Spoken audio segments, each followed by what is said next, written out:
là on est bien, enfin, punaise. La lumière, j'ai galéré. Comment vous allez les gars? J'espère que ça va bien. Alors, on est à la 3e ou 4e vidéo sur mon voyage en Chine. Alors aujourd'hui, je me suis dit que j'allais parler un peu des différences entre Paris ou la France en général et la Chine, parce qu'effectivement quand on arrive là-bas on n'est pas forcément préparé à tout franchement. J'ai à peu près numéroté 10 différences qui peuvent plus ou moins s'entrelacer, on va dire. La première c'était le temps en fait, parce que on a débarqué là-bas et en fait conformément au cliché il y avait genre ciel gris, ciel gris, ciel gris. Mais on a quand même réussi à avoir le ciel bleu aussi et du coup en fait il fait tout le temps très très chaud, hyper humide. Du coup tu sors de l'hôtel et bah tu transpires déjà en fait. C'est un truc de ouf. Ils sont obligés de mettre des clims partout sinon c'est invivable. Alors que franchement tu vas à Paris ou ailleurs en France, la clim, moi j'ai jamais vu hein, donc à part dans les magasins, mais sinon dans les petites boutiques. Tous les autres trucs, il n'y a pas de clim, on est d'accord, enfin voilà. Donc ça c'était pour le temps et aussi, alors ça c'était incroyable. Un jour on a eu des inondations et le jour et juste après, genre le matin inondation, l'après-midi grand soleil, enfin c'était un truc de fou. Genre le matin les gens marchaient en bottes de pêche et l'après-midi salut il fait beau. Bon voilà, le temps était vraiment space parfois. Donc ça c'était pour la première différence. La deuxième différence, c'est la nourriture, clairement, parce que, outre le fait qu'ils mangent beaucoup de féculents, mais après c'est déjà mon cas quand je suis pas en Chine, donc voilà. Du riz, des pâtes, du riz, des pâtes, du riz, des pâtes, du riz, des pâtes, tout le temps. Et sinon c'est des plats en sauce avec de la viande en sauce, tout plein de trucs. Pas forcément le porc au caramel, parce que finalement c'est un bon gros cliché, parce que là-bas il y en a pas, enfin c'est pas ce qu'on a le plus mangé. Mais c'est tout le temps de la viande en sauce et surtout beaucoup de piment partout. Et il faut le dire, et on disait poula comme ça pour pas avoir de piment. Parce que sinon en fait c'est pas juste t'es rouge, c'est que tu peux pas manger ton plat, c'est impossible. Enfin vraiment on a testé et on finit par avoir chaud et on mange pas, donc du coup c'est pas cool. Donc voilà, le piment, le poivre aussi pareil. Et sinon ils mangent de tout en fait, ils mangent des légumes, ils mangent du poisson, de la viande, c'est juste que tout est avec de la sauce à balle quoi. Troisième truc c'est les routes, juste les routes.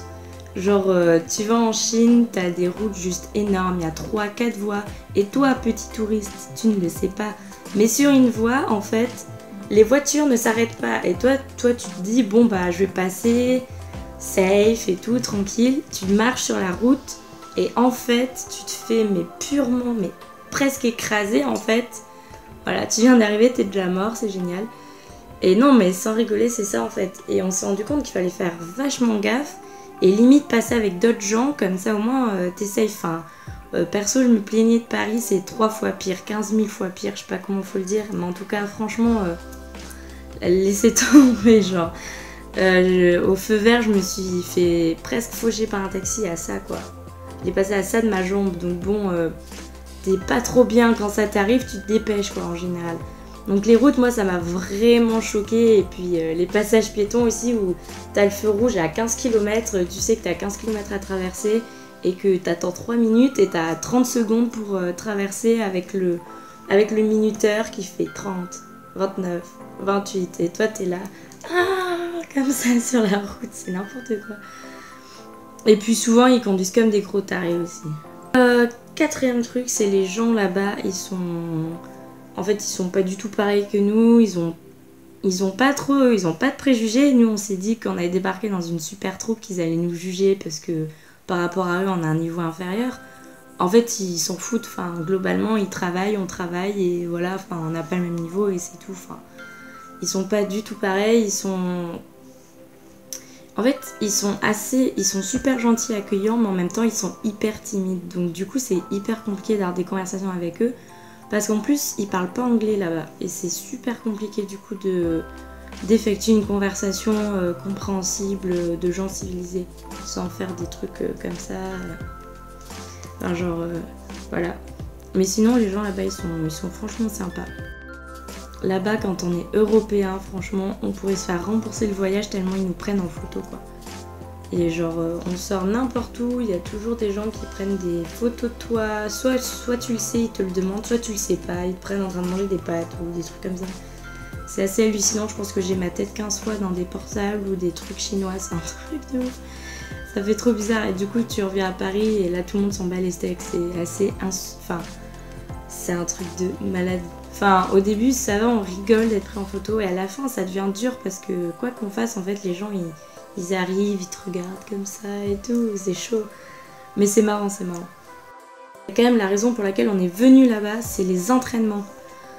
Je pense que tout le monde le sait plus ou moins que les entraînements là-bas, c'est des entraînements de ouf malade. On va dire qu'ils sont pas très pacifistes, hein. Pas tous les profs en tout cas. Il y a des profs qui ont la main leste, on va dire. Et du coup, ils sont très très durs avec les enfants. On voyait 2 enfants qui pleuraient quand même le matin. Donc bon, c'était un peu hardcore quoi. Mais bon, on savait, moi je m'étais préparée à voir ça, voire même pire. Du coup, ça va, entre guillemets, ça choque. Mais... Et encore, j'ai pas vu ça qu'à l'école. Hein. C'est vraiment général, le régime chinois, c'est un truc de fou, quoi. Les entraînements... Après, du coup, ils sont super forts. Enfin, ils sont limite inégalables. Enfin, moi, perso, je rivalise pas et je me mets même pas... je me mets même pas la pression pour atteindre leur niveau parce que c'est pas forcément ce que j'ai envie d'atteindre non plus, quoi. Enfin, voilà. Ensuite, il y avait un truc qui m'avait étonnée aussi, c'est que au niveau de la troupe, ils gagnaient, peut-être pas tous, mais en tout cas, les plus âgés gagnaient bien leur vie. Et en rentrant dans l'enseigne de la troupe, t'avais de ces bagnoles, genre une Mustang dans la cour, normale, enfin tout est normal quoi. Un peu comme à Singapour, s'il y en a qui connaissent, c'est pareil, c'est les grosses bagnoles, les gros breaks, les trucs comme ça. Et tu sors de la cour de l'école, de la troupe, et là tu vois des gens dans des petites bicoques ou des petites boutiques qui vendent des petits trucs à un prix mais ridicule. Et tu vois des enfants qui jouent dehors, mais qui jouent dehors dans le sens, ils jouent dehors parce que la maison, enfin voilà quoi, c'est une petite maison quoi. Et pareil, tu vois des enfants assis dehors, tu vois, enfin, c'est des trucs de ouf, le contraste qu'il y a quoi, c'est ouf. 7, il y a la monnaie, alors la monnaie aussi c'est un truc de fou. C'est vraiment un des pays, tu vas là-bas, enfin moi j'avais changé 300 €, ça m'a fait 1200 yuan. Tu tiens au moins 2 semaines avec, enfin après 2 semaines parce qu'on payait pas tous les repas quoi, et on a payé les sorties, mais c'est ouf, c'est ouf. Et pour arriver à savoir ce que ça donne en euros, faut diviser par 7,5. Donc en gros, quand tu dois diviser 40 yuan, l'équivalent d'un repas en fait, et que tu dois diviser par 7,5, tu te dis que tu as payé une misère pour un buffet comme ça, quoi. Enfin, parce que souvent, en fait, au niveau bouffe, je l'ai pas dit, mais souvent, on partage tous, en fait. Genre, t'as une table ronde, t'as un truc qui tourne, tout le monde pose son plat et on partage. Du coup, au final, on bouffe 2 fois plus parce que on bouffe plus ou moins la moitié de notre plat et plus la moitié des repas des autres. Du coup... Voilà. Il y a les paysages aussi, mais les paysages, en fait, c'est... comme on est en ville, tu vois comment c'est une ville, quoi. Une ville avec des kanji en plus et des toits plutôt triangulaires en général. Ou des buildings, en fait. Parce que les toits, vous savez, les toits, le modèle asiatique, quoi, on ne le voit pas forcément en pleine ville, ça dépend où on va. Souvent, c'est sur les temples qu'on le voit, mais c'est vrai que c'est... Niveau paysage quand même ça change vachement, enfin, moi j'aime beaucoup l'architecture là-bas et c'est vrai que c'est totalement différent. J'essaierai de vous mettre des photos parce que j'avoue que j'arrive pas du tout à le décrire avec des mots corrects en fait, mais moi j'ai bien aimé en tout cas. En neuf il y a les transports, mais les transports c'est un truc de ouf aussi, genre le bus ça change pas des masses, mais en fait moi ce qui me choque c'est les durées de trajet. Je me dis les gens ils doivent se taper des heures de trajet. Franchement, à part... moi, quand je commence à avoir 40 minutes, 1 heure et demie de trajet, ça commence à me foutre les boules. Et quand je vois que pour aller de Tianjin, là où on était, à Pékin, tu mets 3 heures en bus, 3 heures, et sinon c'est une demi-heure en train, faut carrément prendre le train quoi. En fait, là-bas tu te dis Pékin c'est à côté, mais c'est à côté 3 heures quoi, enfin c'est un truc de fou. Oui, alors du coup, le métro c'était genre vous arrivez comme à la douane en fait, comme si vous passiez dans l'aéroport. Et du coup, il fallait faire passer les sacs, les sacoches, les trucs. Ça, c'est un truc au début, ça m'a trop choqué. Et puis, parce que j'aime pas trop les douanes. Mais ça, c'est un truc de ouf. Et du coup, je pense que c'est hyper safe. Enfin, perso, dans le métro, c'est tout calme. Genre, il y a personne qui crie. C'est pas du tout comme à Paris, quoi. C'est un truc de ouf. T'as personne qui t'emmerde. Ça, c'était chouette aussi. Et aussi, on crève pas de chaud dans le métro parce que même dans le métro, ils sont super intelligents. Ils ont mis la clim. Et ça, franchement, je les remercie trop parce que ils faisaient. Franchement, il devait faire 38. Des fois, t'arrives dans le métro, t'as juste envie qu'il fasse froid, quoi. Franchement. Et du coup. Ah oui, la 10e chose, j'avais mis les magasins / les fringues. Parce qu'en fait, c'est trop drôle. Genre. Quand on voit les magasins comme chez nous, genre Zara, H&M, etc. Déjà, c'est des grosses enseignes. Genre, le bâtiment H&M, c'était 2 buildings. Ça faisait pof, pof, comme ça. Et du coup, forcément, il y a 15 millions de trucs dedans. J'étais trop deg de par plus de sous pour dépenser. Mais bon, après, vive la valise, quoi.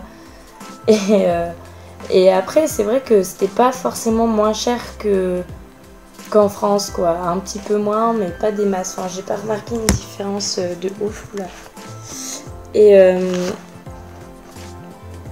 Et du coup, les fringues, genre, en fait, la plupart des Chinois, je pense pas qu'ils achètent beaucoup forcément dans les magasins européens comme ça, en fait. Et du coup, on a remarqué le fameux look claquette chaussettes. Enfin, c'est trop drôle. Il fait vraiment 36 dehors et les gars, enfin, surtout les dames et les petites filles, elles sortent avec des claquettes et des chaussettes. Mais c'est juste ignoble, genre, c'est la pire invention du monde, en fait. C'est trop moche. Et puis des fois les claquettes avaient des espèces de bandes en fourrure sur le dessus là. Mais nous on se regardait, franchement on veut bien être ouvert d'esprit, mais il y a des trucs, c'était un peu bizarre. Mais c'est trop drôle. C'est vrai qu'ils ont pas du tout le même style. Moi des fois quand je voyais les magasins qui sont pas du tout comme nos enseignes, celles qu'on connaît en tout cas.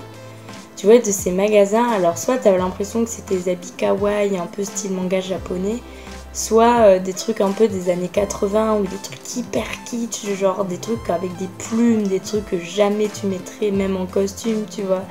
C'était quand même pas mal, c'était assez rigolo. Et ah oui, et il y avait aussi les peluches. Bah, ce bidule là, je l'ai acheté là-bas. Et du coup, c'est mon doudou maintenant. Mais c'est trop marrant parce que ils sont vraiment fans des peluches, quoi. Genre. Il y en a un peu partout, on a même vu des magasins, enfin des trucs dans les magasins, c'est pour les enfants en fait. C'est comme dans les fêtes foraines, vous mettez une pièce et vous chopez des pluches. Et on a vu un magasin, c'était que ça partout. Tu rentres, t'as des murs entiers de peluches, t'as que ça partout. Et ils sont fans là-bas. Et c'est trop marrant parce que comme moi j'aime bien ça aussi, du coup voilà, c'était rigolo. Ben, je crois que j'ai répertorié à peu près toutes les différences, et il n'y a pas beaucoup de similitudes au final, entre la Chine et la France. Donc dites-moi ceux qui valident les différences, ceux qui y sont allés aussi. Et j'espère que ça vous plaira comme petite vidéo, voilà. C'est sympa, pas prise de tête, voilà, c'est moi quoi. Voilà, sur ce, je vous fais des bisous. N'hésitez pas à liker, à commenter, à partager surtout si vous voulez que ma chaîne soit plus vue. Et je vous fais des bisous et à la prochaine. Ciao!